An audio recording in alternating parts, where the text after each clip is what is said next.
All right, hello and welcome to our 8th CAHRS webcast of 2021. My name is Brad Bell. I'm the William J. Conaty Professor of Strategic Human Resources here in ILR School. I also serve as the Academic Director of our Center for Advanced Human Resources, or CAHRS.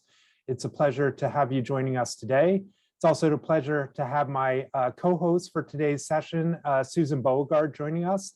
Susan is the Executive Director of our Executive Masters in Human Resource Management program here at Cornell. She is formerly a HR executive at General Electric, so it's great to have her joining us today and sharing her perspective on this issue of cultural fault lines. You know, certainly in the past year and a half, we've experienced not only a global pandemic, but also civil unrest and political strife, among many other disruptions, which have created unprecedented stress and divisions, not only at home here in the US, but also around the world. The polarizing features of these events has really been intensified by the fact that many of us have been isolated from our work environments, where in the course of our day-to-day lives, we're often exposed to a variety of different viewpoints and opinions.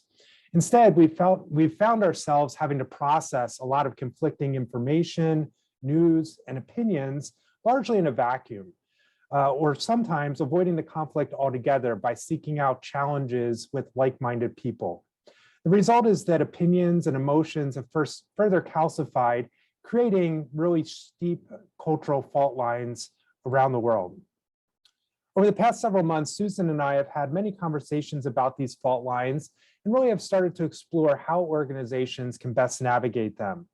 Our interest has been sparked by conversations with HR leaders who are worried about what it will mean when employees start to return to the office and bring these beliefs, emotions, stress, fears, political points of view, as well as their pandemic isolation with them.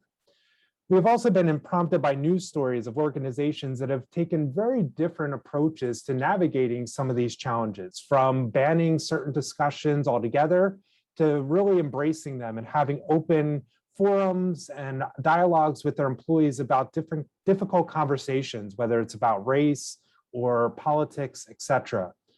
So with that background, we're really excited about today's session, in which we really want to kind of share some of what we've heard already about these cultural fault lines and how organizations are experiencing them and trying to address them. But also we really want to use today's session to pick your brain and hear about what you're seeing in your own organizations and some of what you've found maybe early on has worked or perhaps not worked in your own context.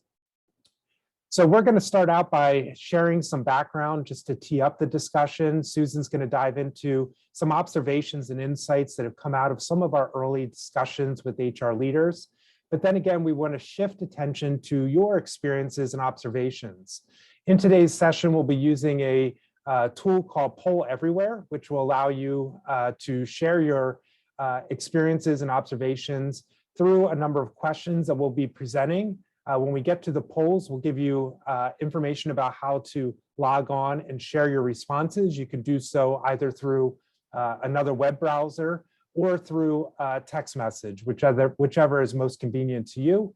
I want to highlight up front that the polls are completely anonymous, so we really do encourage you to share and share openly, because nothing will be tied to you or your name or anything like that.